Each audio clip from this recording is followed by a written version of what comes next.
Bible కలిపే దగ్గర Bible తీసినట్లయితే దేవుని వాక్యాన్ని ధ్యానించాలి. First Corinthians chapter 15 verse 33. కొరింథీ మొదటి పత్రిక 15వ అధ్యాయం 33వ వచనం.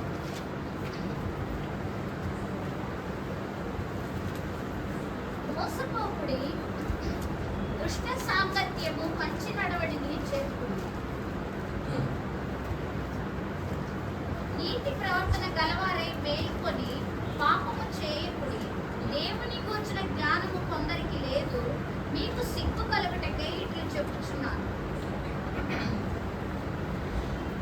ఈరోజు నేను చూపించే ప్రతి వచనంలో కూడాను మీకు మోసపోకుడి అనే మాటలు కనబడుతూ ఉంటాయి. నోటీస్ చేయండి.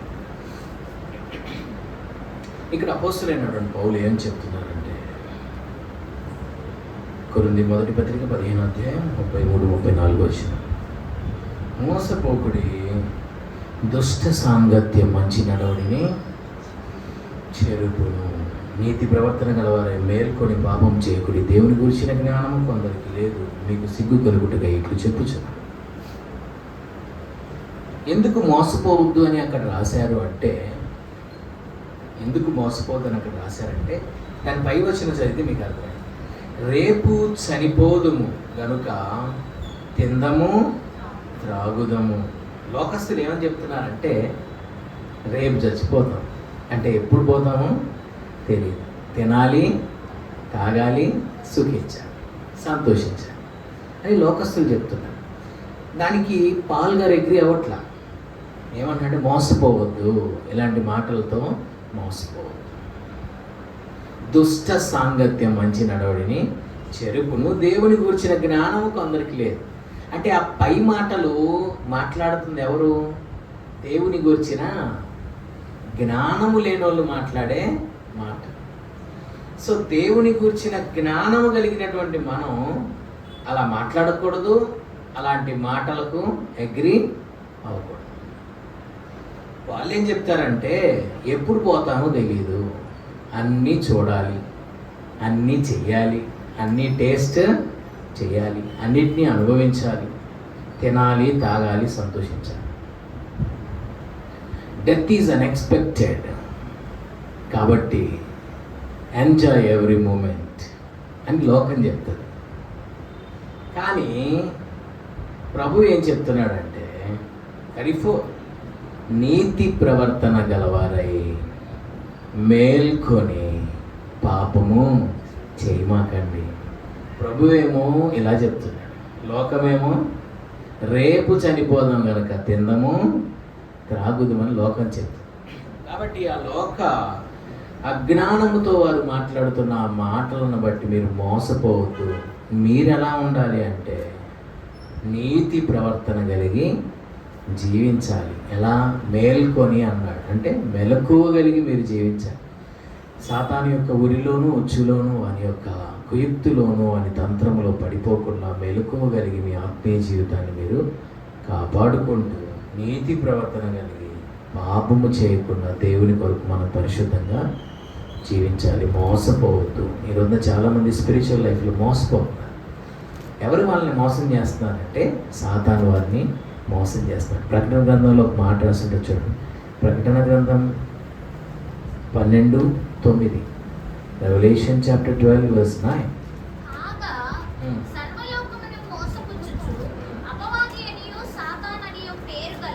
చాలా పేర్లు ఉన్నాయండి. ఆది సర్పమైన ఆ మహా ఘట సర్పము పడద్రోయబడెను, అది భూమి మీద పడద్రోయబడెను, దాని దూతలు దానితో కూడా పడద్రోయబడిరి. సో అక్కడ మీరు ఒక పదాన్ని చూస్తారు. ఏంటంటే కాగా సర్వలోకమును మోసపుచ్చుచు.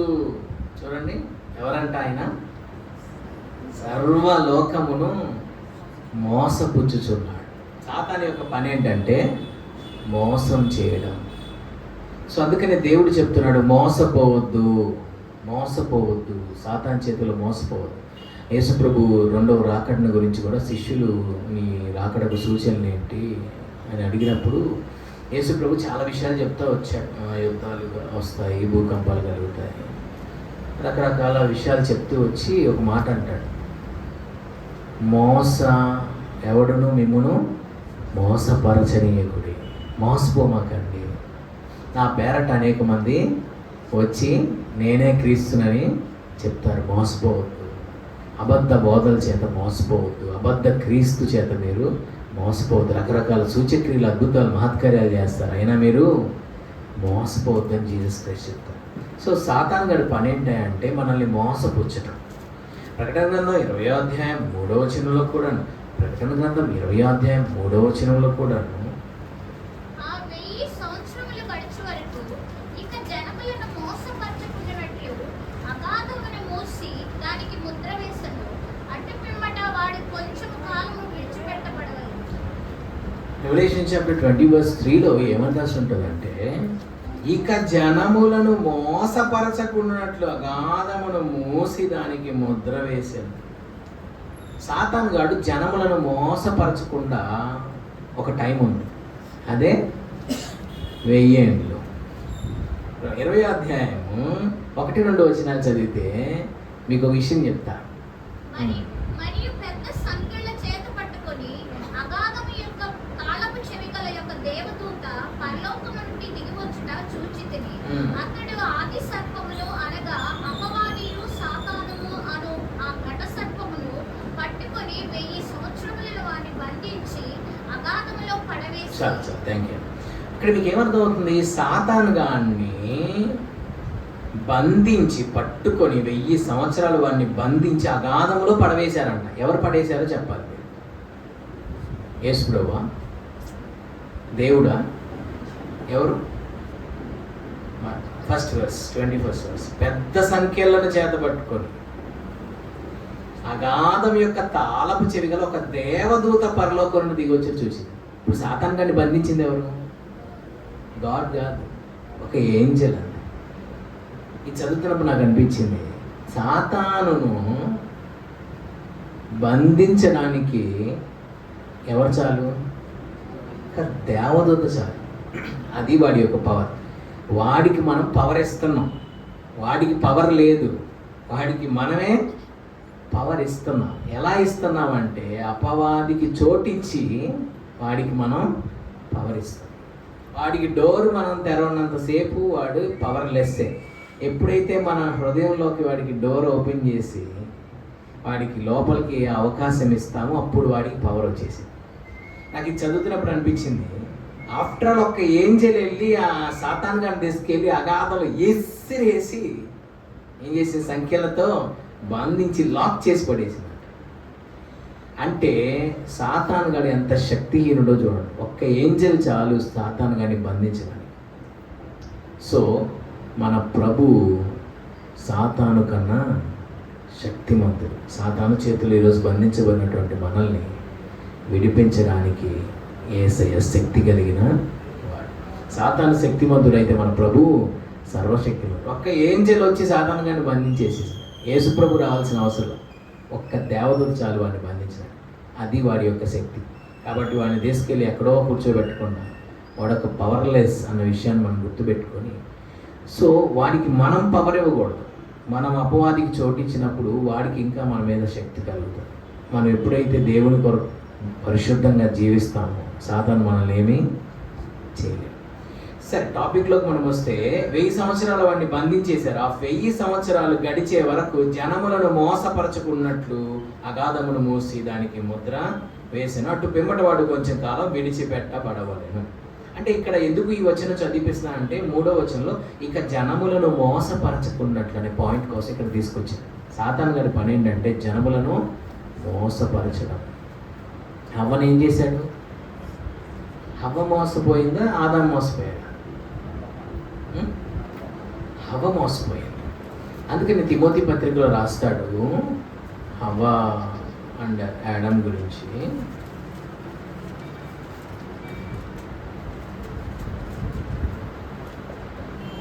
తిమోతి మొదటి పత్రిక 2వ అధ్యాయం 14వ వచనం.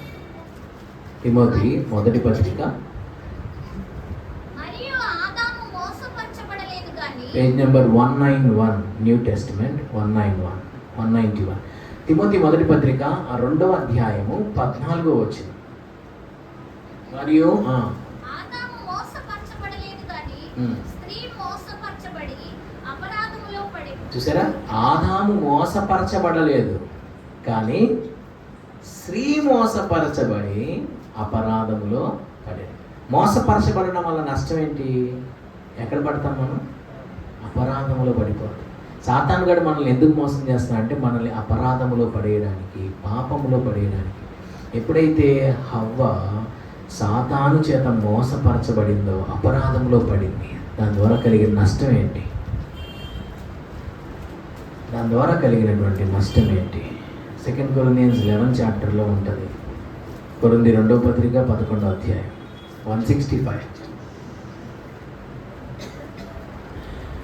మొబైల్లో మీరు ఓపెన్ చేస్తే స్పీడ్గా తీసుకోవచ్చు సిస్టర్ గారు. మొబైల్లో స్పీడ్గా తీసుకోవచ్చు.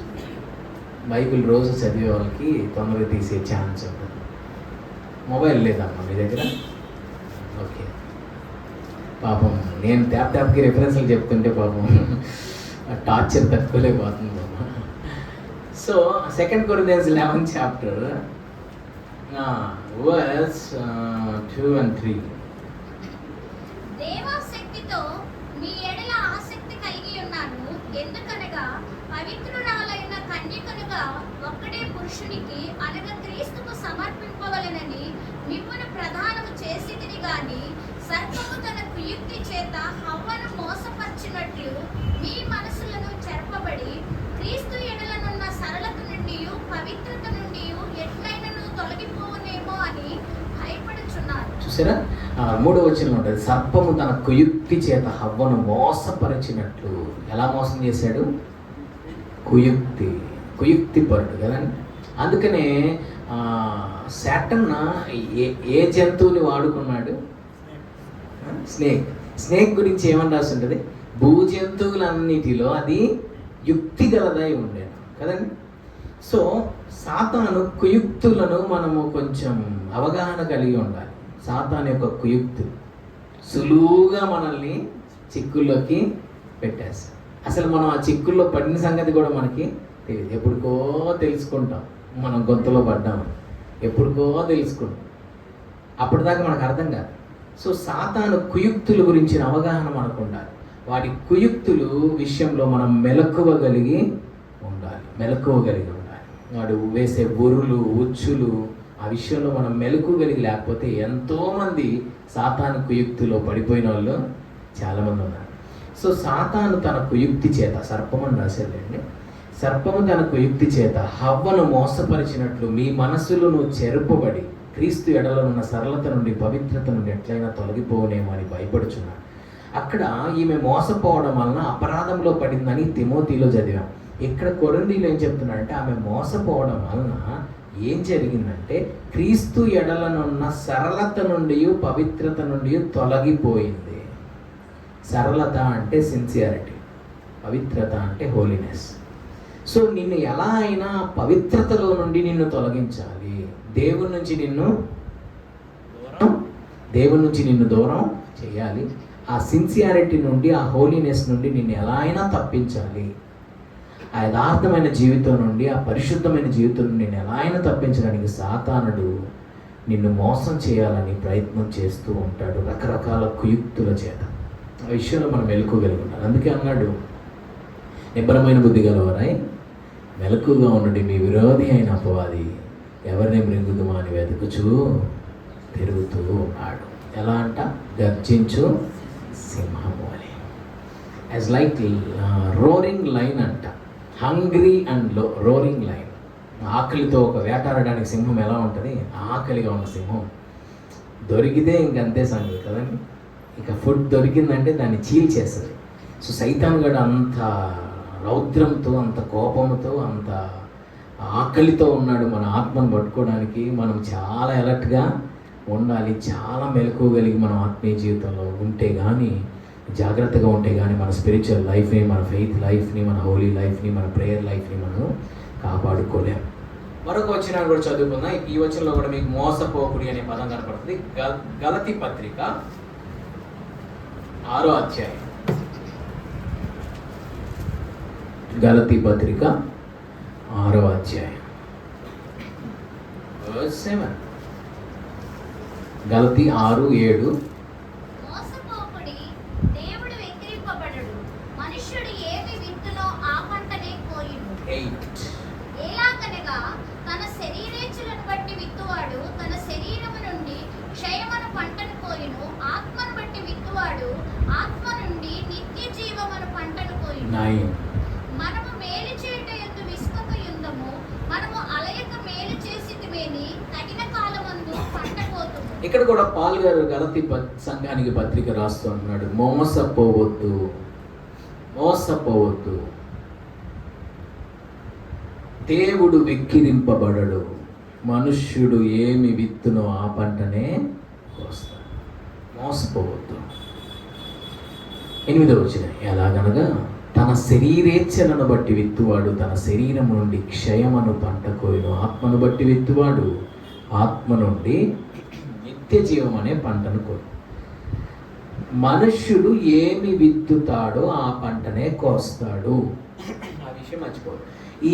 ఈ వచనం ఒక పక్క మనల్ని ఎంకరేజ్ చేస్తుంది, ఒక పక్క మనకు వార్నింగ్ కూడా ఇస్తుంది. ఈ వచనంలో ఎంకరేజ్మెంట్ ఉంది, వార్నింగ్ కూడా.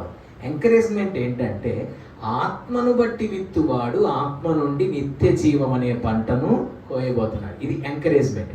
ఆత్మను బట్టి విత్తేవాడికి ఎంకరేజ్మెంట్ ఇది. ఓకే, పర్లేదు, నేను వేసిన ఈ విత్తనానికి ఒకరోజు ఖచ్చితంగా పంట వస్తుంది, వెయిట్ చేద్దాం.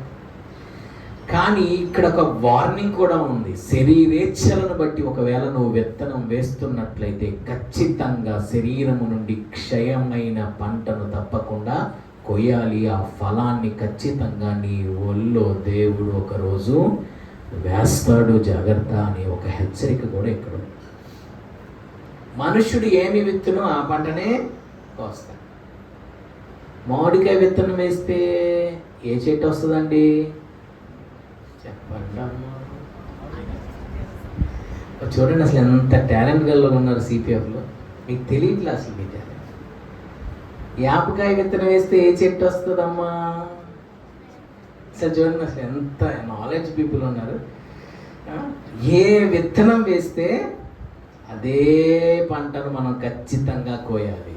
యాపకాయ విత్తనం వేస్తే మనకు యాపిల్ పళ్ళు రావండి. అలానే మామిడికాయ విత్తనం వేస్తే ద్రాక్ష పళ్ళు రావు. ఏ విత్తనం వేస్తే ఆ పంటనే మనం కోయాలి. ఇన్ ద సేమ్ వే శరీరేచ్ఛలను బట్టి ఈరోజు విత్తనం వేస్తున్నావు అంటే do not forget one thing, ఖచ్చితంగా దాని రిజల్ట్ని నువ్వు అనుభవించాలి పక్కా. అప్పుడప్పుడు ఆటోల మీద రాస్తూ ఉంటారు, నవ్వుతూ చేసే పాపాలు ఏడుస్తాను. మరి ఎంత ఎక్స్పీరియన్స్ ఉందో మనోడికి మనకి తెలియదండి. అని మరి అనుభవించి రాశాడో ఎవరన్నా చెప్తే రాయిరా బాగుంటుందని అక్కడ ఆటో మీద చూసి రాశాడు, నాకైతే తెలియదు. నేను కూడా ఆటో మీద భలే కొటేషన్స్ రాపిస్తూ ఉంటాను. ఎవరొకరు వస్తుంటారు కదా, ప్రేయర్ చేయించుకోవడం, కొత్త ఆటోలు కొనుక్కొని. ఫస్ట్ గారు ఏం రాయమంటారంటే చెప్తా ఉంటాను, నువ్వు పుట్టాకేగా తెలిసింది లోకం ఉందని, నువ్వు చచ్చాక తెలిసింది నరకం ఉందని అని రాపిస్తాను. ఒకరోజు ఒక కానిస్టేబుల్ ఆయన చదివాడంట ఆ వాక్యం. కరోనా టైం అసలుకి అది చదివి ఆటో ఆపి వచ్చి, ఏం వాక్యాలు రాపించేది, అస్సలకే సాగు భయంతో చచ్చిపోతుంటే నువ్వు సచ్చాక తెలిసిద్ది నరకోదని ఎవరు చెప్పారా ఈ సజెషన్? ఇక్కడ మా పాస్టర్ గారు చెప్పారు అని చెప్పాడు, నాకు వచ్చేది. సో అతను కొంతమంది ఏం రాయిస్తారంటే నవ్వుతూ చేసే పాపాలు ఏడుస్తాను. అది 100కి 100% కరెక్ట్. బైబిల్ కూడా దానికి బేస్ ఇస్తుంది. శరీరేచ్ఛలను బట్టి ఈరోజు నువ్వు విత్తనం వేస్తుంటే డో నాట్ ఫర్గెట్, ఖచ్చితంగా ఆ పంటను నువ్వు తప్పకుండా కొయ్యాలి. కొయ్యటమే కాదు, నీ చేత తినిపిస్తాడు కూడా ఆ ఫలాన్ని ఖచ్చితంగా. ఈ హెచ్చరికను బట్టి మనము శరీరేచ్ఛను బట్టి విత్తే విత్తనాలను మనం విత్తడం మానేయాలి. అది వార్నింగ్ అయితే, పరిశుద్ధంగా బ్రతికే వాళ్ళకి, ఆత్మను బట్టి విత్తనం వేసే వాళ్ళకి ఒక ప్రోత్సాహం ఏంటంటే, do not worry my dear brother and sister. ఈరోజు నువ్వు వేస్తున్న ఆత్మ సంబంధమైన విత్తనాలు యొక్క పంటను ఖచ్చితంగా ఫ్యూచర్లో నువ్వు కోయబోతున్నావు. ఈరోజు నువ్వు వేస్తున్న ప్రార్థన అనే విత్తనం ఎక్కడికి పోదు. ఈరోజు నువ్వు వేస్తున్న కన్నీరు అనే విత్తనం ఎక్కడికి పోదు. నువ్వు పడుతున్న ప్రయాస కష్టం అనే విత్తనం ఎక్కడికి పోదు. నువ్వు వేస్తున్న సువార్త అనే విత్తనాలు ఎక్కడికి పోవు. ఖచ్చితంగా దాని పంటను యేసయ్య నీకు ఇవ్వబోతున్నాడు. అందుకే 9th verseలో చెప్తాడు, మనము మేలు చేయుట ఎందు విసుకక ఉందము, మనం అలయక మేలు చేసుకుంటూ వెళ్ళిపోదాం. తగ్గిన కాలమందు పంట కోతుము. Very comforting and encouraging word అండి ఇది. తగ్గిన కాలమందు ఖచ్చితంగా పంటను నువ్వు కోస్తావు. అలయక మేలు చేసుకుంటూ వెళ్ళిపో. అలయక దేవుని కొరకు పనిచేస్తూ వెళ్ళిపో. అలయక ప్రార్థిస్తూ విసుకక ప్రార్థించుకుంటూ వెళ్ళిపో. నీ పని ఏంటంటే పంట మీద ఫోకస్ పెట్టవద్దు. నీ పని ఏంటంటే అలయక నువ్వు మేలు చేస్తూ వెళ్ళిపో. అలయక సో చేస్తూ వెళ్ళిపో. విత్తనాన్ని, ఆ సీడ్ని నువ్వు నాటుతూ వెళ్ళిపో. ఒకరోజు ఖచ్చితంగా తగిన కాలం ముందు మనం పంటను తప్పకుండా కోస్తాం. అది ఎక్కడికి పోదు. మన కష్టము, మన ప్రయాస ఎక్కడికి పోదు. ఖచ్చితంగా యేసే మనకి ఏమివ్వబోతున్నాడు? పంటను ఇవ్వబోతున్నాడు. చూడండి, విత్తనం ఏంగల్ని వస్తుందండి చెట్టు? ఎక్కడన్నా మీ ఇంటి దగ్గర ఏమన్నా వస్తుందా? మా ఇంటి దగ్గర తినాలి. విత్తనం ఏంగల్ వస్తుందా? ఖచ్చితంగా ఏముండాలి అక్కడ? సహనము ఉండాలి, పేషెన్స్ ఉండాలి, వెయిట్ చేయాలి ఖచ్చితంగా. కొన్ని పంటలు ఉంటాయి, కొన్ని పంటలు త్వరగా వస్తాయి. ఇప్పుడు మన మిరప అండ్ పత్తి ఇవి కొన్ని ఫ్యూ మంత్స్లో వస్తాయి. అదే టేక్ ఇలాంటి చెట్లు కొన్ని సంవత్సరాలు బట్టి, అంటే ఆ యొక్క వాల్యూని బట్టి, ఆ పంట యొక్క వాల్యూని బట్టి కూడా కొంత ఆలస్యం అనేది జరుగుతుంది. సో మన లైఫ్లో దేవుడు ఆలస్యం చేస్తున్నాడు అంటే దేవుడు మనకు ప్రెషస్ గిఫ్ట్ ఇవ్వడానికి సిద్ధంగా ఉన్నాడని మనం గ్రహించాలి. రెండోది చెప్పాను, మోసపోవద్దు అనేది రెండోది. ఫస్ట్ది ఎక్కడ చెప్పాను? కొరింది 1 Corinthians 15:33లో మనం చదువుకున్నాం. మోసపోవద్దు, రేపు చచ్చిపోతాం, తిందాం, తాగుదాం, సుఖిద్దాం అని లోకం చెప్తుంది. దేవుని గురించిన జ్ఞానం లేని వారు మాట్లాడే మాటలు. దేవుని గురించిన జ్ఞానం కలిగి నువ్వు ఎలా ఉండాలి? నీతి ప్రవర్తన గలవారై మేల్కొని పాపము చేయకుని. ఇక్కడేమంటున్నాడు? మోసపోవద్దు. ఏం విత్తుతావు ఖచ్చితంగా పంటనే కోస్తావు. మోసపోవద్దు, జాగ్రత్త అని దేవుడు చెప్పాడు. మూడో విషయం,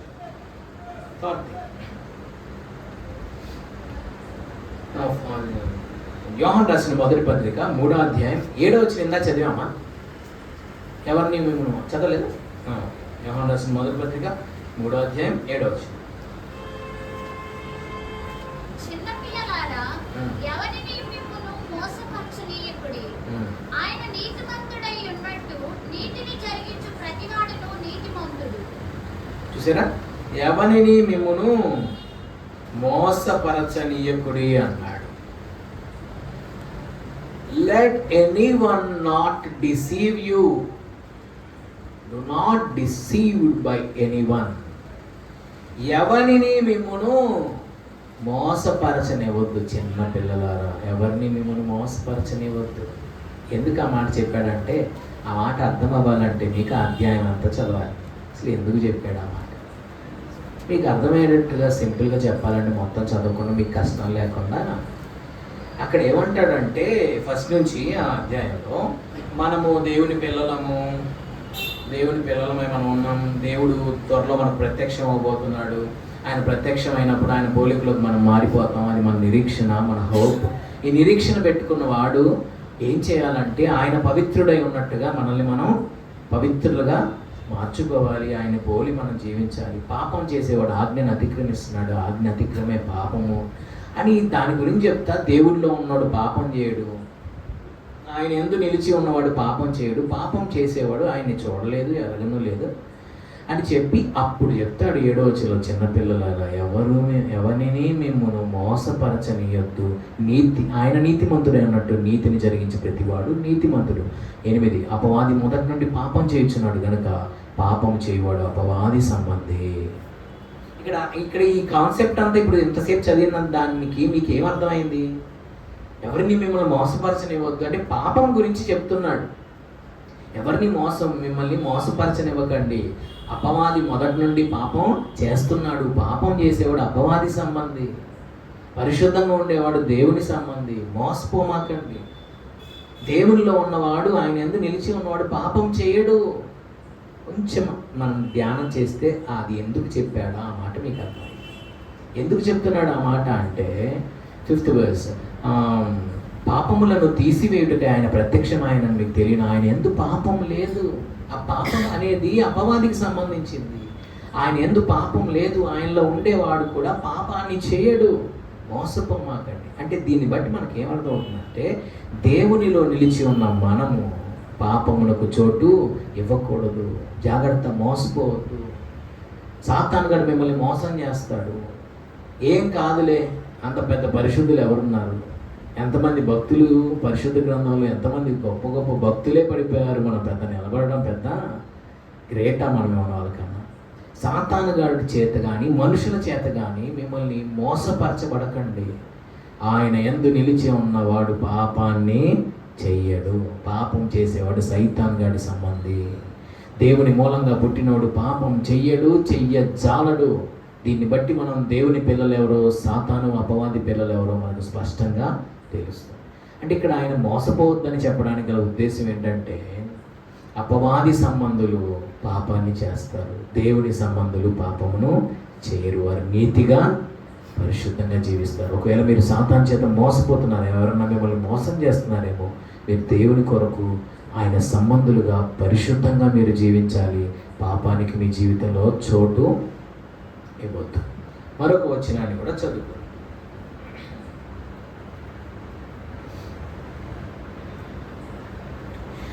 యాకోబు రాసిన పత్రిక 1వ అధ్యాయం.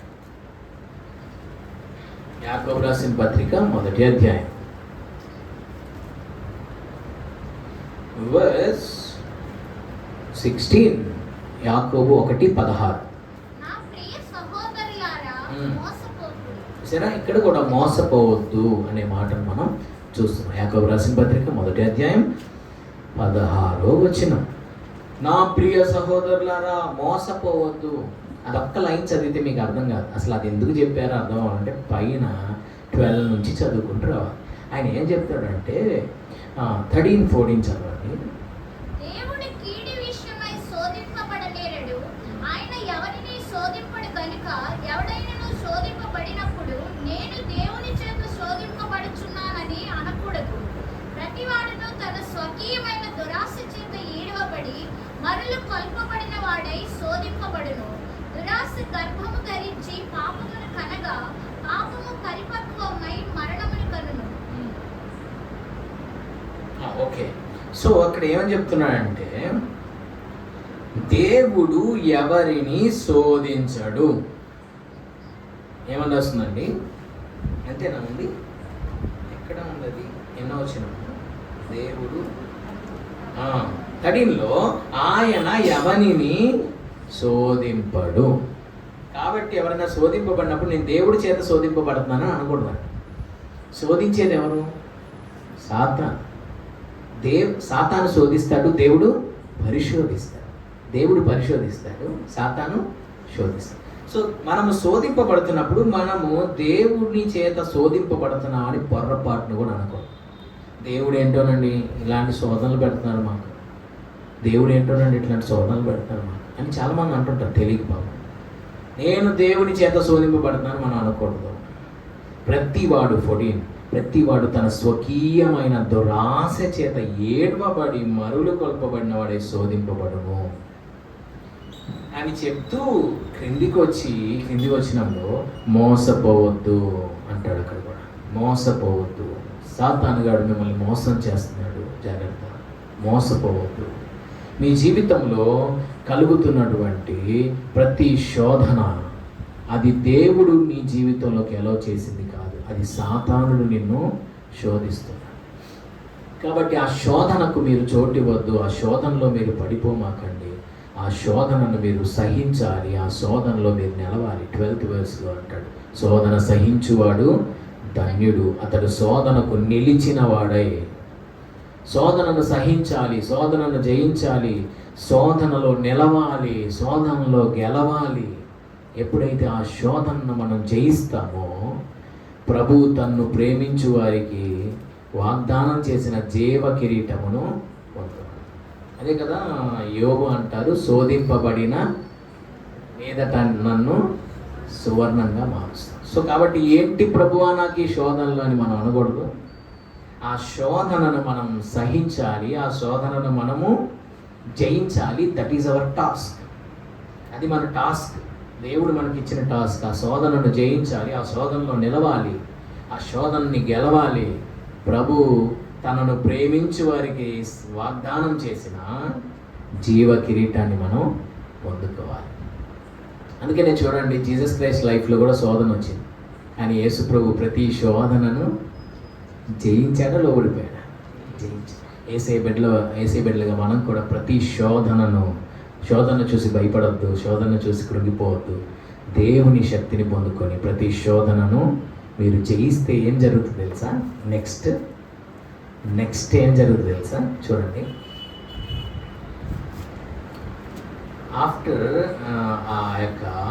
ఆఫ్టర్ ద టెంప్టేషన్ తర్వాత మీకున్న బ్లెస్సింగ్ ఏంటో తెలుసా? మార్క్ చాప్టర్ 1:13, మార్కు సువార్త 1:13.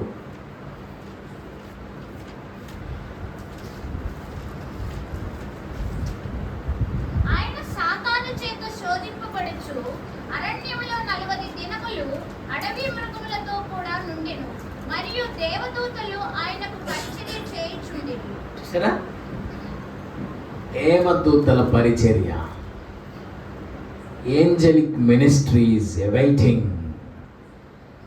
ఆయన సాతాను చేత శోధింపబడుచు అరణ్యంలో 40 దినములు అడవి మృగములతో కూడా ఉన్నాడు, మరియు దేవదూతలు ఆయనకు పరిచర్య చేయించారు. గ్రేట్ ఎక్స్పీరియన్స్ కదండి.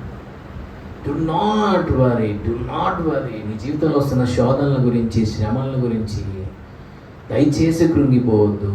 దేవదూతల పరిచర్యని లైఫ్లో నువ్వు ఎంజాయ్ చేయాలి అంటే, ఎక్స్పీరియన్స్ చేయాలి అంటే ఖచ్చితంగా నీవు ఆ మార్గము గుండా ప్రయాణం చేయాలి.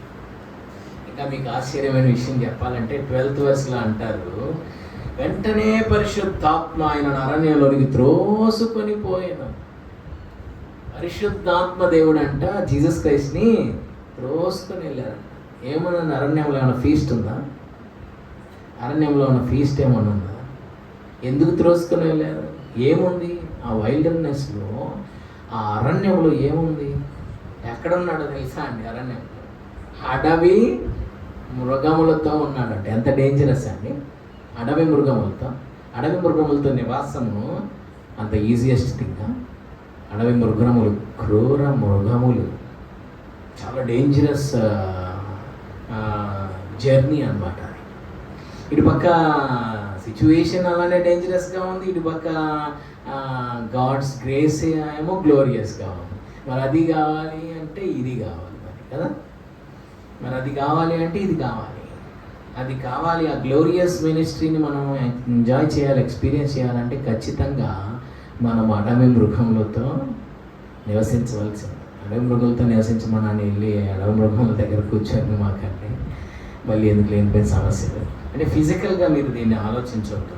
అడవి మృగములు అంటే హానికరమైన, పెయిన్ఫుల్ అండ్ డేంజరస్ సిచ్యువేషన్స్ ఉన్న కొన్నిసార్లు మనం ప్రయాణం చేయాల్సి వస్తుంది. అయినా do not worry, do not fear. దేవదూతల పరిచయను, ఏంజలిక్ మినిస్ట్రీని నీ లైఫ్లో నువ్వు ఎంజాయ్ చేయబోతున్నావు. కాబట్టి ఇక్కడ జీసస్ క్రైస్ట్ వెళ్ళాడు అని లేదండి, వెంటనే యేసు అరణ్యంలోనికి వెళ్ళినా లేదు, పరిశుద్ధాత్మ ఆయన అరణ్యంలోనికి త్రోసుకొని వెళ్ళారు. లూకా సువార్తలో కూడా మరొక మంచి మాట రాసి ఉంటుంది సేమ్ కాన్సెప్ట్లో. లూకా సువార్త 4వ అధ్యాయం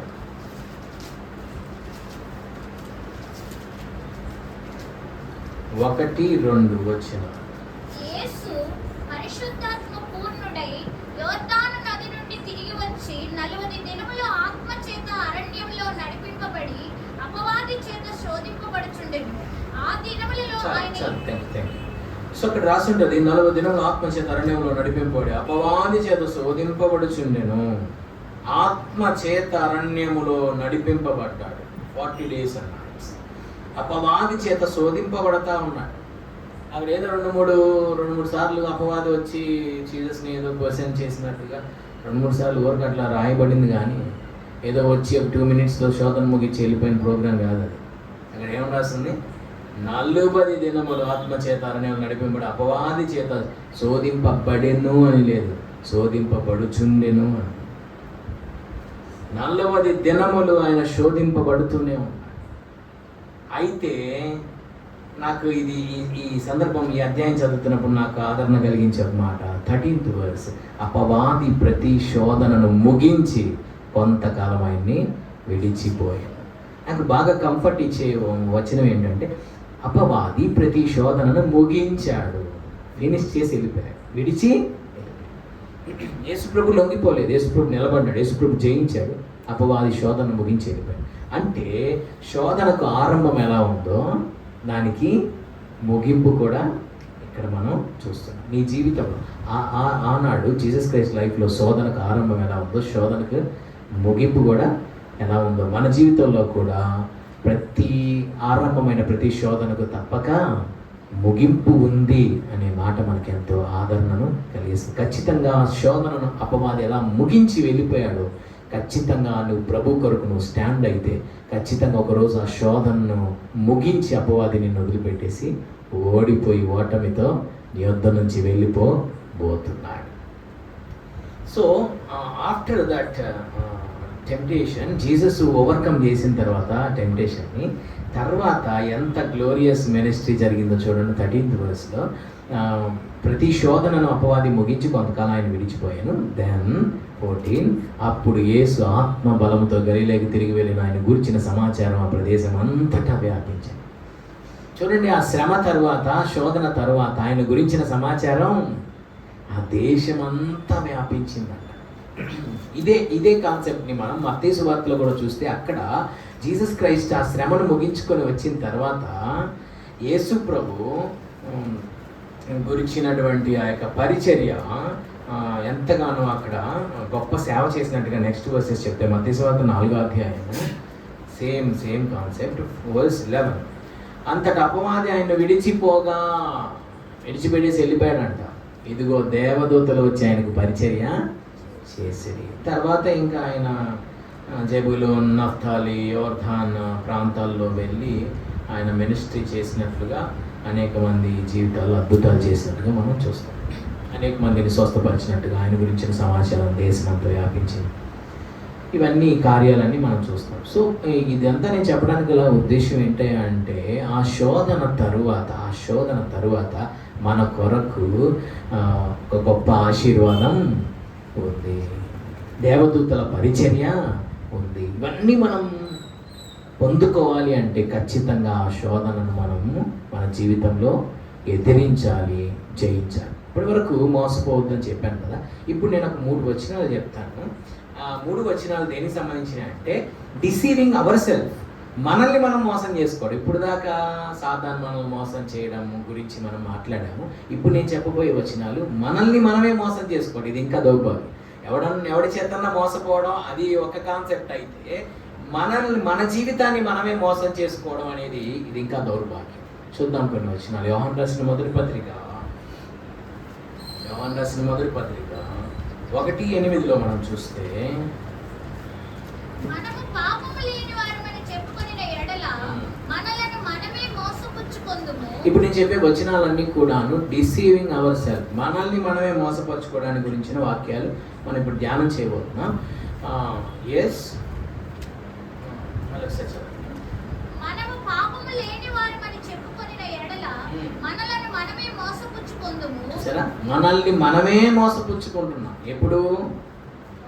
మనము పాపము లేని వారమని చెప్పుకొని, మనం పాపము లేదు, నాలో ఏ పాపం లేదు, నేను చాలా పర్ఫెక్ట్, నేను చాలా పరిశుద్ధుని, నేను చాలా హోలీ అని మనం అనుకున్నాం అంటే మనల్ని మనమే మోసం చేసుకున్నట్లు. తర్వాత ఏం జరుగుతుందంటే, మరియు మనలో సత్యం ఉండదు. 9th verse, మన పాపములు మనం ఒప్పుకొని ఆయన నమ్మదగిన వాడును నీతిమంతుడు కనుక ఆయన మన పాపములను క్షమించి సమస్త దుర్నీతి నుండి మనల్ని పవిత్రులుగా చేయు. సో మన పాపములు మనం కప్పుకునే వారం అయితే మనల్ని మనమే మోసం చేసుకుంటున్నాం. మన పాపములు మనం ఒప్పుకుంటే ఆయన నమ్మదగిన వాడు నీతిమంతుడు కనుక మన పాపాలను క్షమించి సమస్త దుర్నీతి నుండి మనల్ని పవిత్రులుగా చేస్తాం. చాలామంది ఉంటారండి, మీకు అనుకోవచ్చేమో మేమేమో అలా చేయం కదా అని మీరు అనుకోవచ్చేమో. అలాంటి మైండ్ సెట్ గల వాళ్ళు కూడా ఉంటారు. ఒక అతను నాతో చెప్పిన మాట చెప్తాను. ఆయన క్యాన్సర్తో బాధపడుతున్నాడు. సో ఆయన దగ్గరికి ఎవరు వెళ్ళి చెప్పినా వాళ్ళ పేరెంట్స్ దేవుని అనుకున్నారు, ఆయన చర్చికి వెళ్ళదు వాళ్ళ పేరెంట్స్ అనుకున్నారు. సో ఆయన దగ్గరికి ఎవరు వెళ్ళి చెప్పినా, అరే నీ పాపాలు ఒప్పుకోరా, ప్రభు క్షమిస్తాడురా, నీ పాపాలు ఒప్పుకోరా అంటే, ఊరుకోండి పాపాలు ఒప్పుకోరా, నేనేం పాపాలు చేశాను, అసలు నేనేం పాపాలు చేశాను పాపాలు ఒప్పుకోమంటారా? అసలు నేను ఒకడికి అన్నం పెట్టానే కానీ ఎవరి దగ్గర నేను నోటి దగ్గర కూడి తీయలేదు, ఎవరిని నేను మోసం చేయలేదు, ఎవరిని నేను అన్యాయం చేయలేదు, పాపం ఒప్పుకోమంటారేంటి, అసలు నేనేం చేశాను అసలు పాపం ఒప్పుకోవడానికి అని అట్లా రెబల్గా ఆయన మాట్లాడుతూ వచ్చేవాడంట. సో క్యాన్సర్తో ఆయన బాధపడతా ఉన్నాడు, చాలా చాలా సివియర్ కండిషన్కి వెళ్ళిపోయాడు. ఈ ఏరియాలో ఎగ్జాక్ట్గా గడ్డ వచ్చిందనమాట. ఆల్రెడీ ఒకసారి ఆపరేషన్ చేసి తీసేశారు, మళ్ళీ రెండోసారి వచ్చారు, మళ్ళీ రెండోసారి ఆపరేషన్ చేసి తీశారు, మళ్ళీ మూడోసారి వచ్చింది. ఈసారి డాక్టర్స్ అన్నారు ఈసారి చాలా కష్టమయ్యా అన్నారు. బెడ్ మీద నుండి లేవలేని పొజిషన్కి వెళ్ళాడు. అయినా పాపాలు ఒప్పుకోడే. ఆ పొజిషన్లో కూడా నువ్వు పాపం ఒప్పుకోరా, ప్రభు నేను క్షమిస్తా అంటే అస్సలు తిరుగుబాటు స్వభావం. ఆ స్టేజ్లో కూడా నేను పాపం ఏం చేశాను, ఏం పాపం ఒప్పుకోమంటారు, అసలు నేనేం పాపం చేయలేదు, నేను పర్ఫెక్ట్, నేను నీతిమంతుని అంటూ వచ్చాడంట ఆ స్టేజ్లో. కానీ ఒక టైంలో ఒక దైవ సేవకులు ఆయన ఇంటిని విజిట్ చేయడం, ఆయనకి దేవుని వాక్యాలని చెప్పడము, ఆయన హృదయం తెరవబడడం, పశ్చాత్తాపం ఆయనలో కలగడం, వెంటనే మోకరించి విశ్వాసంతో తన పాపాలను ఒప్పుకొని ప్రార్థన చేయడం జరిగిందంట. ఆయన డైరెక్ట్గా నాతో చెప్పిన సాక్షిని చెప్తున్నా, నేను ఎక్కడో వినింది కదా. తన పాపాలను ఒప్పుకొని ప్రార్థన చేశాడంట. మరి ఆయన చేయాలనుకుంటే అట్లా చేస్తాడు ఫాస్ట్గా కదా, మిరాకిల్స్. వద్దనుకుంటే సైలెంట్గా కూర్చుంటాడు, అవునని అస్సలు మాట్లాడు. చేయాలనుకుంటే అలా చేస్తాడు. ఆయన పాపాలు ఒప్పుకొని ప్రార్థన చేశాడండి. నెక్స్ట్ స్కాన్కి వెళ్తే గడ్డ కనబడట్లేదంట. నెక్స్ట్ స్కాన్లో గడ్డ మాయమైపోయిందంట. డాక్టర్ షాక్ అయ్యారు, ఏమైపోయిందిరా, ఏం చేసావు, గడ్డ కనబడట్లేదేంటి, మొత్తం క్యూర్ అయిపోయింది. ఆయన ఇంకా ప్రభువుని నమ్ముకొని బాప్టిజం పొంది ఇప్పుడు మంచిగా మినిస్ట్రీలో దేవుని యొక్క పనిలో ఉంటున్నాడు. బిజినెస్ వెళ్ళండి కానీ దేవుని పరిచయంలో సేవకులకు బాగా సహకరిస్తూ ఉంటాడు. ఇప్పటికి కూడా ఆయనకి స్టిచెస్ ఉన్నాయి ఇక్కడ, ఆపరేషన్ జరిగిన స్టిచెస్. సో అతను చెప్తున్నాడు నాతో, దేవుడు నన్ను బ్రతికించకపోతే, నా పాపాలని ప్రభు దగ్గర నేను ఒప్పుకొని నన్ను పశ్చాత్తాపడకపోతే, నా జీవితాన్ని నేను మార్చుకోపోయినట్టయితే నేను ఎప్పుడో వెళ్ళిపోయి ఉండేవాడిని. ఇది జరిగి 2008, ఇప్పటికి ఇంచుమించు 16 సంవత్సరాలు అవుతుంది. నా ప్రభు నన్ను సజీవుల లెక్కలో వచ్చాడు. అస్సలు ఒప్పుకునేవాడు కాదంట. ఇంకా లాస్ట్ స్టేజ్లో ప్రభు కృప వల్ల ఆయన హృదయం తెరవబడడం, ఆయన ప్రభు దగ్గర పశ్చాత్తాపడడం, దేవుడు ఆయన దర్శించడం జరిగింది. కొంతమంది ఒప్పుకోరండి. అదే అంటున్నాడు ఇక్కడ, మనం పాపము లేని వారమని చెప్పుకునే మనల్ని మనమే మోసం చేసుకున్నాం. ఎప్పుడైతే మన పాపం ప్రభు దగ్గర ఒప్పుకుంటామో ఆయన నమ్మదగిన దేవుడు, నీతిమంతుడు కనుక మన పాపములు క్షమించి సమస్త దుర్నీతి నుండి మనం పవిత్రులుగా చేస్తాడు. సెకండ్ రెఫరెన్స్ చెప్తున్నాను, గలతీ పత్రిక 6వ అధ్యాయం 3వ వచనంలో అనదర్ డిసీవింగ్ ఉంది. సెకండ్ డిసీవింగ్, మనల్ని మనమే మోసపరుచుకునే సెకండ్ పాయింట్. గలతీ 6:3, ఎవడైనను వట్టివాడై ఉండి తాను ఎన్నికైన వాడనని ఎంచుకొనిన ఎడల తన్ను తానే మోసపరుచుకొనును. చూడండి, తన్ను తానే మోసపరుచుకొను. ఎవరంటే వాడు వట్టివాడై ఉండి ఏమనుకుంటున్నాడంట, ఎన్నికైన వాడనని ఎంచుకునే తన్ను తానే మోసం చేసుకుంటున్నాడు. అంటే మీకు అర్థమయ్యేది చెప్పాలంటే, లవోదికీయ సంఘం దగ్గరికి వెళ్ళాలి. సరే వెళ్దానండి. ప్రకటన గ్రంథం 3వ అధ్యాయం 16-17 ఇందాక చదువుకున్న వచ్చిన మీకు అర్థం అవ్వాలంటే ఇది చదవాలి. 1 మినిట్. ప్రకటన గ్రంథం 3వ అధ్యాయం 16-17. నీవు వెచ్చగానైనను చల్లగానైనను ఉండక నులివెచ్చనిగా ఉన్నావు గనుక నేను నిన్ను నా నోట నుండి ఉమ్మివేయును ఉద్దేశించుచున్నాను. నీవు దౌర్భాగ్యుడవును, దిక్కుమాలిన వాడవును, దరిద్రుడవును, గుడ్డివాడవును, దిగంబరుడునై ఉన్నావని ఎరుగక నేను ధనవంతుడను, ధనవృద్ధి చేసి ఉన్నాను, నాకేమీ కొదువ లేదని చెప్పుకొనుచున్నావు. ప్రకటన 3:16-17 పర్టికులర్లీ 17th వర్స్ మీరు చూస్తే లవోదికీయ సంఘం తన గురించి తాను చెప్పుకుంటుంది ఒకటి, తన గురించి తాను అనుకుంటుంది ఒకటి, తన గురించి దేవుడు అనుకుంటుంది ఇంకొకటి. దేవుడేమో పిచ్చ తిట్లు తిడుతున్నాడు. ఓరే దౌర్భాగ్యుడా, ఓరే దిక్కుమాలోడా, ఓరే దరిద్రుడా, ఓరే కుట్టివాడా, ఓరే దిగంబరుడా, ఈ స్టేజ్లో నువ్వు ఉన్నావని ఎరుగక నేను ధనవంతుణ్ణి, నేను ధనం వృద్ధి చేసుకున్నాను, నాకేమీ కొదువ లేదని చెప్పుకొనొచ్చాను. దేవుడు ఏం పిచ్చ తిట్లు తిడుతున్నాడు. ఇది నేను చెప్తా ఉంటే పాస్టర్ గారు నేను తిడుతున్నాను అనుకుంటాను చుట్టుపక్కల. నేను తిట్టట్లేదండి, దేవుడు తిడుతున్నాడు. దౌర్భాగ్యుడా, దిక్కుమాలినవాడా, దరిద్రుడా, గుడ్డివాడా, దిగంబరుడుగా ఉన్నావని నువ్వు ఎరుగక నీ గురించి నువ్వు ఓవర్ ఎక్స్పెక్టేషన్లో ఉన్నావు. నేను ధనవంతుణ్ణి. అసలు చూడండి, అసలు ఎంటైర్ డిఫరెంట్ చూడండి. దేవుడు మాట్లాడే మాటకు తన గురించి తాను అనుకుంటున్న దానికి ఎంటైర్ డిఫరెంట్. దేవుడేమో దరిద్రుడు అంటాడు, నేనేమనుకున్నాడు, నేను ధనవంతుణ్ణి. అసలు దేవుడు తన గురించి అనుకుంటున్న దానికి తాను తన గురించి అనుకున్న దానికి అసలు సంబంధమే. ఈరోజు ఎగ్జాక్ట్గా ఇక్కడ కూర్చున్న మన జీవితాల్లో ఎగ్జాక్ట్గా ఇలాంటి ఎక్స్పీరియన్స్ ఉంటుంది. ఎలా చెప్పనా, ఐఎమ్ వెరీ స్ట్రాంగ్ అని మనం అనుకుంటాం స్పిరిచువల్గా. నేను బాగానే ఉన్నా, బలంగానే ఉన్నా అనుకుంటాం.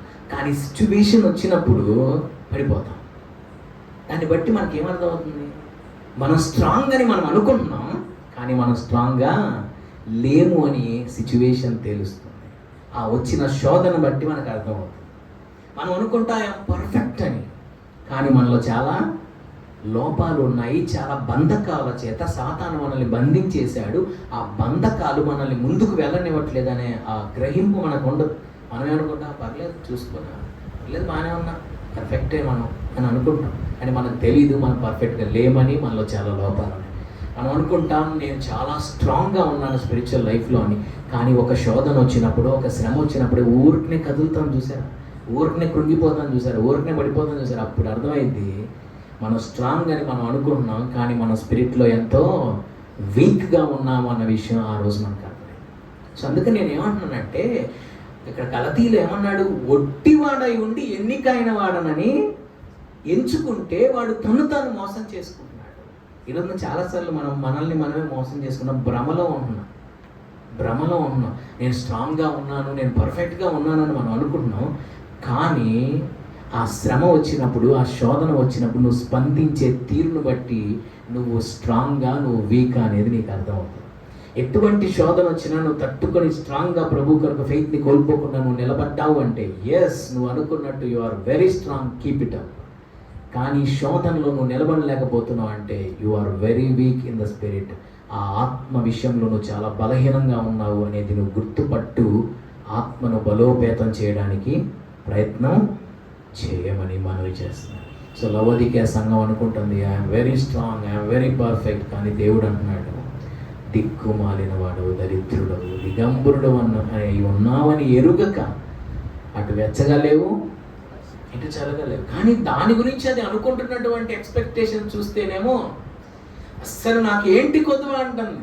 ఒరి బాబోయ్, వచ్చి కళ్ళు తీసుకోరు నాయన, లవోదికీయ సంఘం వచ్చి కళ్ళు తీసుకో, నాకేంటి కొద్దువా అని తన గురించి తాను అనుకుంటుంది. దేవుడేమో నువ్వు నులవెచ్చని స్థితిలో ఉన్నావు, నోట నుండి ఉమ్మివేయాలనుకున్నావు. బాబోయ్, ఇంత డేంజరస్ కండిషన్లో ఉండి తన గురించి తాను ఏమనుకుంటుంది, నాకేం కొద్దువా లేదు, నా యేసుప్రభు ఇలా వస్తే నేను అలా వెళ్తాను ఎదురు.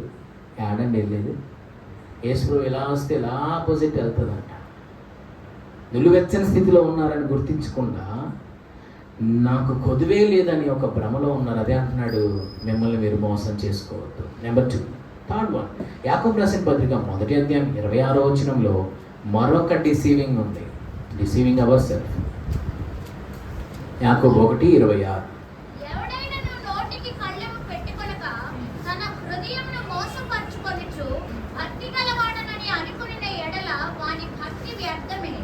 చూసారా, యాకోబు రాసిన పత్రిక 1:23. ఎవడైనను నోటికి కళ్ళెం పెట్టుకొనక తన హృదయమును మోసపరచుకొనుచు భక్తి గలవాన్ని అనుకున్న ఎడల వాని భక్తి. ఏమనుకుంటున్నాడంటే ఆయన నేను చాలా భక్తి గలవాణ్ణి అని అనుకుంటున్నారంట. కానీ బైబిల్ చెప్తుంది నీ భక్తి వ్యర్థం. చాలా ఇది మనల్ని చాలా హెచ్చరించే వచనమండి ఇది. వామ్మో, భక్తి వ్యర్థమైపోతే ఇంకెందుకండి బాబు ఈ భజన అంతా చేయడం? వ్యర్థమయ్యే కాడికి ఇంకెందుకు చేయడం? వ్యర్థమైతే ఇంకేంటి ఉపయోగం ఏంటి? ఇంత కష్టపడి, ఇంత ప్రార్థన చేసి, ఇంత ఉపవాసం ఉండి, ఇంత కన్నీరు కాచి, ఇంత పోరాడి, ఇంత పరిశుద్ధంగా దేవుని కోసం జీవించి అంత చివరికి వేస్ట్ అయిందంటే ఇంకేం ఉపయోగం ఏంటండి? భక్తి వ్యర్థమైపోతుంది. నీ భక్తి వ్యర్థమైపోతుంది ఎప్పుడు అంటే నీ నోటికి నువ్వు కళ్ళెము పెట్టుకొనక. నీ నోటికి నువ్వు కళ్ళెం పెట్టుకొనక. ఇప్పుడు చూడండి ఎగ్జాంపుల్, ఇప్పుడు ఇంటికి ఎవరైనా వచ్చారు మన ఇంటికి, వాళ్ళకి కావాల్సిన ఆతిథ్యం అంతా ఇచ్చాము, అన్నీ పెట్టాము, చక్కగా ఫుడ్ అంతా పెట్టి చక్కగా వాళ్ళని సాటిస్ఫై చేసాం. చివరికి ఎప్పుడు వెళ్తారా అన్నాం అనుకోండి, ఎలా ఉంటుంది? చేసిందంతా అట్లానే గంట సేపు ఏడ్చి కన్నీరు కాచి ప్రార్థన చేసాం, బయటకు వచ్చి నోరు తోలనాడి ఎదుటివాడిని మాట్లాడి వాడిని గాయపరిచాం, వాడిని బాధ పెట్టాం, చేసిందంతా ఏమైపోతుంది? వృధా అయిపోతుంది. అందుకే అన్నాడు నీ భక్తి వ్యర్థమవుతుందేమో ఎక్కడన్నా. పాపం కష్టపడి పోస్తున్నాం నీళ్ళు కొండలో, కానీ కొండకి ఏం పడుతుంది? ఇప్పుడు అందరం పడుతుంది, హోల్ పడుతుంది, ఏమైపోతుంది? మొత్తం వృధా అయిపోతుంది. సో అందుకని కొంచెం ఆ విషయంలో మీ హృదయాన్ని మీరు మోసం చేసుకోమాకండి. నేను భక్తి గలవాన్నని మీరు అనుకోమాకండి, భ్రమపడమాకండి. ఎక్కడో హోల్ పడుతుంది, ఎక్కడో వేస్ట్ అవుతుంది భక్తి. అదేంటో నువ్వు ఫైండ్ అవుట్ చేయాలి. ఆ హోల్ ఎక్కడ పడిందో ఫైండ్ అవుట్ చేయకుండా కారుతున్న నీళ్ళని తుడుస్తూ ఉన్నామంటే ఇంకా ప్రాసెస్ కంటిన్యూ అవుతూనే ఉంటుంది. ట్యాంక్కి ఎక్కడో హోల్ పడిందండి, నీళ్ళు కారుతానే. ఒక ఆమంట తెలివిగా తీసుకొని తుడుస్తూ ఉందన్నమాట. ప్రభు రాకడ వచ్చేదాకా ఇది తుడుతానే ఉంటుంది అది కదా. అసలు ప్రాబ్లం ఎక్కడుంది? హోల్ని మనం పూడ్చాలి. ఆ హోల్ని ఎప్పుడైతే మనం ఆ రూట్ని మనం ఫైండ్ అవుట్ చేసి దాన్ని పూర్తి చేస్తామో ఇంకా నీళ్ళు బయటికి రావు. అట్లానే మన భక్తి కొన్నిసార్లు వ్యర్థమైపోతూ ఉంటుంది. ఎక్కడ అది వ్యర్థమవుతుందో మనం ఫైండ్ అవుట్ చేయం, గుడ్డిగా వెళ్ళిపోతూ ఉంటాం. నేను భక్తిగలను అని భ్రమపడుతూ ఉంటాం, కానీ అది వేస్ట్ అయిపోతూ ఉంటాం. అది ఎక్కడ హోల్ పడిందో దాన్ని ఫైండ్ అవుట్ చేసి దాన్ని మనం మూసేయగలిగితే, క్లోజ్ చేయగలిగితే మన భక్తిలో మన గొప్ప విజయాన్ని చూస్తాం. అలాంటి కృప దేవుడు మనకు దయచేయాలి. ప్రార్థన చేద్దాం. దేవమోసపోకుడి అనేటువంటి ఆయన అంశం మీద ఈరోజు ధ్యానం చేయడం మీరు చూపిన కృపకే వందనాలు. ఎస్ లార్డ్, మీరు సెకండ్ కమింగ్ గురించి కూడా మీరు చెప్పారు. ఎవడును మిమ్మల్ని మోసపరచనీయకుడి. అనేకులు నా పేరట వచ్చి మిమ్మల్ని మోసపరుస్తారు, సాధ్యమైతే ఏర్పరచబడిన వారిని సైతం మోసపరిచే రోజుల్లో మేము ఉన్నాం. మరొక్కసారి మీరు మమ్మల్ని హెచ్చరించినందుకు, జ్ఞాపకం చేసినందుకు వందనాలు. Do not deceive by anyone. Let not deceive anyone. తండ్రి మీకు స్తోత్రాలు తండ్రి. ఎవరిని మిమ్మల్ని మోసపరచనీయకుడి అని చెప్పారు తండ్రి. ఎవరిని మిమ్మల్ని మోసపరచనీయకుడు అని చెప్పి సాతాను గారినైనా హవ్వను మోసపరిచినట్లు దేవా మమ్మల్ని కూడా మోసపరిచి సరళత నుండి, పవిత్రత నుండి మమ్మల్ని తప్పించాలని వాడు ఎంతో ప్రయత్నం చేస్తూ ఉన్నాడు. సర్వలోకమును మోసపుచ్చుచున్న అపవాది అని మేము ధ్యానం చేసాం. అవును తండ్రి, అపవాది యొక్క కుయుక్తి చేత మేము మోసపోకుండా ఆత్మీయ జీవితం మెలుకోగలిగి జాగ్రత్త కలిగి జీవించడానికి సహాయం చేయండి దేవా. మీకు వందనాలు చెల్లిస్తాం తండ్రి. అపవాది చేత మేము మోసపరచబడకూడదు, ఈవెన్ మమ్మల్ని మేము మోసపరచుకోకూడదు. గొట్టివారమై ఉండి భక్తి గలవారమని భ్రమపడుతున్నామేమో. రేపు నీ రాకడలో దేవా ఎదురేగే ధైర్యం లేని వారిగా మేము ఉంటామేమో. రేపు మీ రాకడలో తండ్రి ఎత్తబడే స్థితిలో కాక విడువబడే స్థితిలో ఉంటామేమో. ఎత్తబడే స్థితిలో ఉన్నానని భ్రమపడుతూ విడువబడే బ్యాచ్లో రేపు మిగిలిపోతామేమో. దేవా భ్రమలో భక్తి చేయనివద్దు తండ్రి. స్తోత్రం తండ్రి. దేవా మీకు వందనాలు. ఒట్టి వారిగా ఉండి ఎన్నికైన వారిగా మేము ఒకవేళ ఎంచుకుంటున్నామేమో, భ్రమపడుతున్నామేమో. భ్రమలో భక్తిని మమ్మల్ని విడిపించండి. హృదయమును మోసపరుచుకొనొచ్చు భక్తి గలవాన్ని అనుకుంటే వాడి భక్తి వ్యర్థమే అన్నారు దేవా. స్తోత్రం. ఎక్కడైతే మరి మా భక్తి వ్యర్థమవుతుందో ఆ పర్టికులర్ పాయింట్ని మేము గుర్తించి దాన్ని సరిచేసుకోవడానికి మాకు సహాయం చేయాలి దేవా. మీకు స్తోత్రం చెల్లిస్తున్నాం ప్రభు. దేవా మీకు వందనాలు చెల్లిస్తున్నాం ప్రభు. మోసపోవద్దు, దుష్ట సాంగత్యం మంచి నడవడిని చెరిపిందని చెప్పారు. నీతి ప్రవర్తన గలవారిని మేల్కొని పాపం చేయొద్దు. దేవుని గురించిన జ్ఞానం కొందరికి లేదు అని మీరు మాతో మాట్లాడారు తండ్రి. మీకు స్తోత్రాలు తండ్రి. మోసపోవద్దు, ఏం విత్తుతారో ఆ పంటనే కోస్తారని చెప్పారు. మోసపోవద్దు, శరీరేచ్ఛలను బట్టి విత్తితే శరీరేచ్ఛలను బట్టి పంటను కొయ్యాల్సిందే. ఆత్మను బట్టి విత్తువారు ఆత్మను బట్టి నిత్య జీవం అనే పంటను కోస్తారు. తగిన కాలమందు మీరు పంటను కోస్తారు అని మీరు మమ్మల్ని ఎంకరేజ్ చేసిన విధానంకై స్తోత్రం. దేవా, ఈ రోజున మీ సన్నిధిలో మేము వేస్తున్న ఈ విత్తనాలు, ప్రార్థన అనే విత్తనము, కన్నీరు అనే విత్తనము, ప్రయాస కష్టం అనే విత్తనము, వాక్యం అనే విత్తనము ఖచ్చితంగా ఒకరోజు పంటను మీరు మాకు ఇవ్వబోతున్నారు. నమ్మదగిన దేవుడు, థ్యాంక్ యూ జీసస్. దేవా, ఒకవేళ హవ్వ వలె మేము మోసపోతున్నామేమో, ఎక్కడైనా సాతాను మమ్మల్ని కుయుక్తి చేత మోసం చేస్తున్నాడేమో, లవోదికీయ సంఘం లాగా భ్రమలో భక్తి చేస్తున్నామేమో. ప్లీజ్లో గుడ్డి భక్తి చేయనివ్వద్దు, భ్రమలో భక్తి చేయనివ్వద్దు. బలహీనమని మేము ఎరుగక మేము బలవంతులమని ఫీల్ అవుతున్నామేమో, మాలో ఎన్నో లోపాలు ఉంచుకొని మేము పర్ఫెక్ట్ అని ఫీల్ అయిపోతున్నామేమో. ఎక్కడ తండ్రి, ఎక్కడైతే ఆ లోపం ఉందో దాన్ని ఫైండ్ అవుట్ చేసి దాన్ని సరిచేసుకొని పరిపూర్ణలుగా సాగిపోవడానికి మాకు కృపనివ్వండి. మీ రాకడలో ఎదురేగే ధైర్యం మాకు కావాలి, ఎదురు ఏగే ధైర్యం మాకు కావాలి. సహాయం చేయమని ప్రార్థిస్తున్నాం. లవోదికీయ సంఘంలాగా ధనవంతుణ్ణి ధనవృద్ధి చేసుకున్న నాకు కొదువు లేదని చెప్పుకుంటుందంట, కానీ రియాలిటీ అది కాదు. రియాలిటీని మేము గుర్తించడానికి సహాయం చేయండి. భ్రమలో మమ్మల్ని కళ్ళు మూసుకుపోయిన భక్తి చేయనివ్వద్దు. రియాలిటీని గ్రహించి మా జీవితాన్ని సరిచేసుకోవడానికి సహాయం చేయండి. ఈ మాటలు మాలో ఫలింప చేయండి. యేసు నామములో అడుగుచున్నాం తండ్రి, ఆమేన్.